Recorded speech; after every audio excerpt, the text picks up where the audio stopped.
হুকুকুল্লাহ বলে যেটা আল্লাহর সাথে সম্পর্ক, যেটা করা ফরজ। আল্লাহ বলছেন তুমি এটা করতে হবে, না করলে তুমি গুনার সম্মুখীন বা জাহান্নামের আগুনে জ্বলতে হবে। এক নম্বর হুকুকুল্লাহ হলো নামাজ, নামাজ, নামাজ। হ্যাঁ, 2 নম্বর রোজা। হুকুকুল্লাহ, হুকুকুল্লাহ না হলে, না রাখলে, না করলে গুনাহ হয়। নাহমাদুহু ওয়া নুসাল্লি আলা রাসূলিহিল কারীম, আম্মা বা'দ। فأعوذ بالله من الشيطان الرجيم. بسم الله الرحمن الرحيم. وأما بنعمة ربك فحدث. صدق الله العظيم. وقال رسول الله صلى الله عليه وسلم: ألا إن في الجسد مضغة إذا صلحت صلح الجسد كله وإذا فسدت فسد الجسد كله ألا وهي القلب، أو كما قال عليه الصلاة والسلام. আসলে আমি ওয়াজ করি না, ওয়াজের অভ্যাস আমার নাই। এরপরেও কয়েকজন যুবক অত্র মজলিসের পক্ষ থেকে আহ্বান করেছে, সেজন্য আসা। কেন ওয়াজ করি না? যেহেতু ওয়াজ এখন এমন একটা অবস্থায় এসে পৌঁছেছে,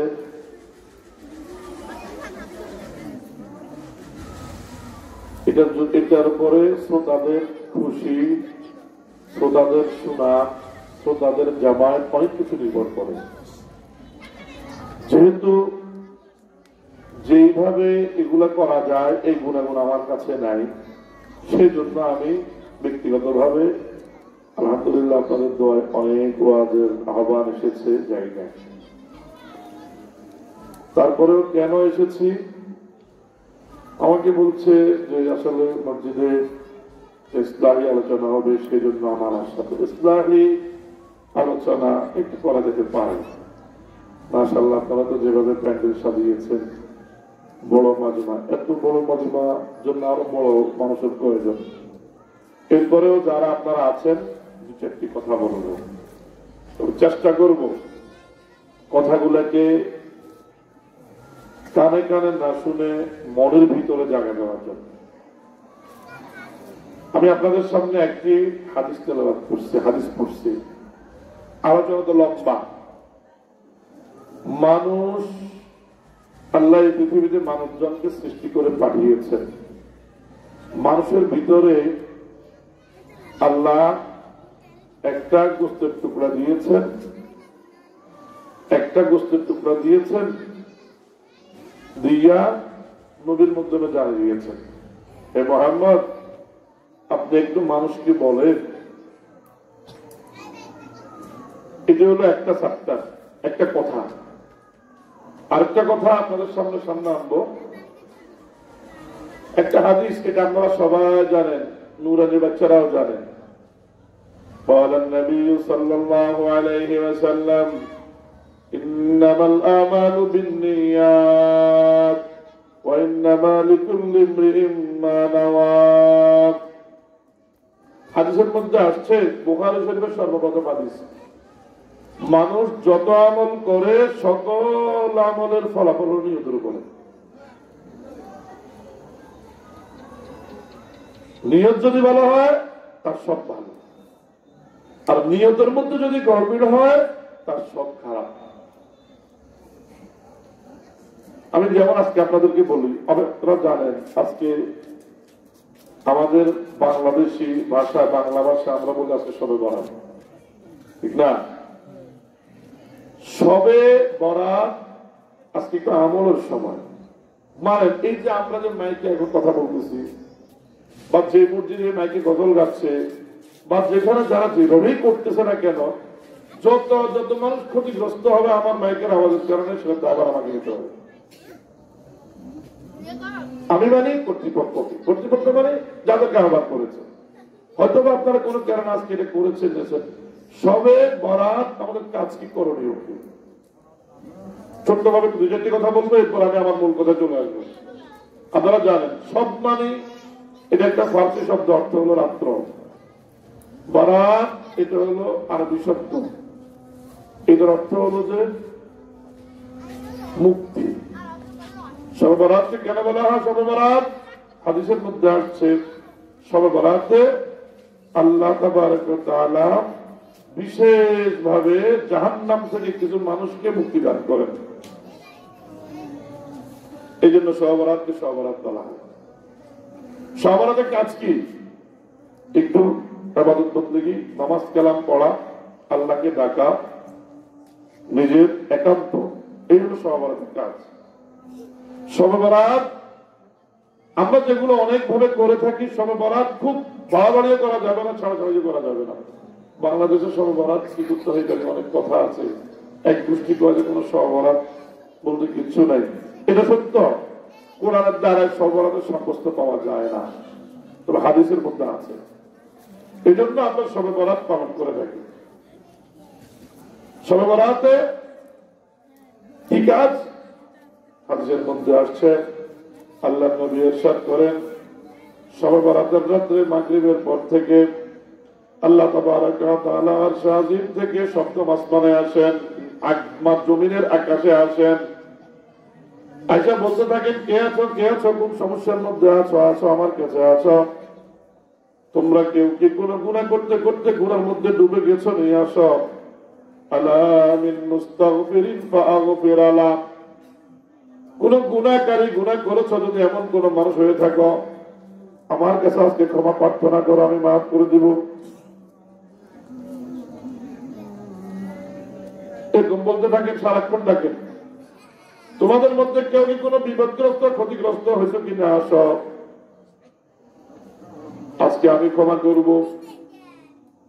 আলা কাযা আলা কাযা হাত্তা ইউতলাউল ফজর, এরকম ডাকতে ডাকতে ফজরের সময় হওয়া পর্যন্ত ডাকতে থাকে। বলেন কখন থেকে ডাকা শুরু করে? মাগরিবের সূর্য ডুবার পর থেকে। এই জন্য হাদিসের দিকে তাকাইয়া ওলামায়ে কেরাম বলেন, এখানের মধ্যে লম্বা চড়া কোনো আমল নেই, নামাজ একটু বেশি বেশি পড়ো। তা আমাদের হুজুররা বলে থাকে যে তুমি মাগরিবের নামাজ পড়ছো, সুন্নতের পরে 6 রাকাত তাওয়াবের নামাজ পড়ো, এরপরে এশারের নামাজ পড়ো, এশারের নামাজের পরে সুন্নত পড়ো, বিতির পড়ো, তারপরে কিছু কোরআন শরীফ পড়ো, পাশে যদি তোমার কবরস্থান থাকে কবরে গিয়া একটু জিয়ারত করো। এরপর রাত্র যখন একটু শেষ হয়ে আসবে তখন তুমি তাহাজ্জুদের নামাজ পড়ো। তাহাজ্জুদের নামাজ মিনিমাম 2 রাকাত, সর্বোচ্চ 12 রাকাত, এর চেয়ে বেশি পড়া যায় না। আর শেষ রাত্রে সেহরি চারটা খাইয়া রোজা রাখো। ফাসুমু নাহারাহা ওয়াকুমু লাইলাহা ওয়াসুমু নাহারাহা, দিনের বেলা রোজা রাখবা আর রাতের বেলা দাঁড়ায় দাঁড়ায় ইবাদত করবা। এটাই হলো শবে বরাতের কাজ, আর কোনো কাজ নেই। আমরা অনেক বাড়াবাড়ি করে ফেলি, খানা পিনা ইত্যাদি নিয়ে আমরা অনেক কিছু করে ফেলি, যেটা কোনোভাবেই ঠিক নয়। হ্যাঁ, মনে রাখবেন, কথায় কথা টানে। এই যে বললাম, আজকে আল্লাহ ডাকে ডাকে বলতেছেন, কোন গুনাহ করে আসুনি, যে গুনাহ করছো আজকে ক্ষমা চেতে আসো। মনে রাখবেন, কিতাবের মধ্যে লেখে, যে ব্যক্তির শরীরের মধ্যে এক বিন্দু পরিমাণ রক্ত হারাম থেকে উৎপাদন হয়, আল্লাহ তাবারক ওয়া তাআলা ওই ব্যক্তির কোন দোয়া, কোন কথা শুনেন না, দোয়া কবুল করেন না। এই কথা বলতে গেলে আরেকটা কথা বুঝতে হয়। পৃথিবীতে হক অধিকার যেরকম আছে, একটা অধিকার আল্লাহ প্রদত্ত, আল্লাহর লগে সম্পর্ক, আরেকটা অধিকার মানুষের লগে সম্পর্ক। একটাকে বলা হয় হুকুকুল্লাহ, আরেকটাকে বলা হয় হুকুকুল ইবাদ। হুকুকুল্লাহ বলে যেটা আল্লাহর সাথে সম্পর্ক, যেটা করা ফরজ। আল্লাহ বলছেন তুমি এটা করতে হবে, না করলে তুমি গুনার সম্মুখীন হবা, জাহান্নামের আগুনে জ্বলতে হবে। এক নম্বর হুকুকুল্লাহ হলো নামাজ নামাজ নামাজ, হ্যাঁ। 2 নম্বর রোজা, হুকুকুল্লাহ হুকুকুল্লাহ, না হলে না রাখলে না করলে গুনাহ হয়। আরেকটা হলো হুকুকুল্লাহ রোজা, হজ, হজ করতে হয়, যাও একবার 4 বার খরচ আসে, হজ করতে হয়। এরকম আর কিছু আছে হুকুকুল ইবাদ। হুকুকুল ইবাদ মানে বান্দার হক, এটা বান্দার সাথে সম্পৃক্ত। বান্দার সাথে সম্পৃক্ত হকগুলো কি? অনেকগুলা জায়গা জমি সহ ইত্যাদি ইত্যাদি যেগুলো আছে, এটা আপনারা বুঝেন, আপনারা জানেন। 1 নম্বর জায়গা জমির সম্পর্ক। আরেকজনের জিনিস চুরি করে খেয়ে নিলাম, আরেকজনের জিনিস না বলে আমি অপহরণ করলাম, বোনের হক, ভাইয়ের হক, আপনজনের হক নষ্ট করলাম। হুকুকুল ইবাদ মনে রাখতে হবে, যারা হুকুকুল ইবাদ নষ্ট করে, যারা হুকুকুল্লাহ নষ্ট করে, 2টার থেকে পরিত্রাণের উপায় আল্লাহ শিখিয়ে দিয়েছেন। যদি আমি হইতে পারি তাহলে আমি মুক্ত মানুষ, আর যদি আমি হক থেকে বাঁচতে না পারি তাহলে আমি মুক্ত কোনোভাবেই নয়, জাহান্নামে যাইতে হবে। হুকুকুল্লাহ যদি কেউ নষ্ট করে, কেউ নামাজ পড়ে না, রোজা রাখে না, হ্যাঁ, আপনার আল্লাহ হক সে নষ্ট করে, কিতাবের মধ্যে লেখে তাকে তওবা করতে হবে। সে যদি তওবা করে, আল্লাহ কয়ে যে আমি তারা ক্ষমা করে দেব। এটা হুকুকুল্লাহ। আর যদি হুকুকুল ইবাদ হয় তাহলে অবশ্যই অবশ্যই যার হক তার থেকে সেটা ক্ষমা নিতে হবে। যতক্ষণ না পর্যন্ত তার থেকে ক্ষমা না চাবে, ক্ষমা না করবে, ততক্ষণ পর্যন্ত ক্ষমা দিবে না। চুরি করেছে, যার মাল চুরি করেছে তার থেকে ক্ষমা চাইতে হবে, যার হক নষ্ট করেছে তার থেকে ক্ষমা চাইতে হবে, যার জায়গায় তুমি জুলুম করে খেয়ে দিয়েছে তার থেকে ক্ষমা চাইতে হবে, যে বই থেকে জোর জবরদস্তি করে নিয়ে গেছে সেটা ক্ষমা চাইতে হবে, বই বাকি না থাকলে চাইতে হবে, ছোট দাদা ভাতিজার মহামালার মধ্যে হইলে ক্ষমা চাইতে হবে। যতক্ষণ না পর্যন্ত কোন বান্দা তার হক ক্ষমা না করবে, আল্লাহ কখনো তাকে ক্ষমা করবেন না।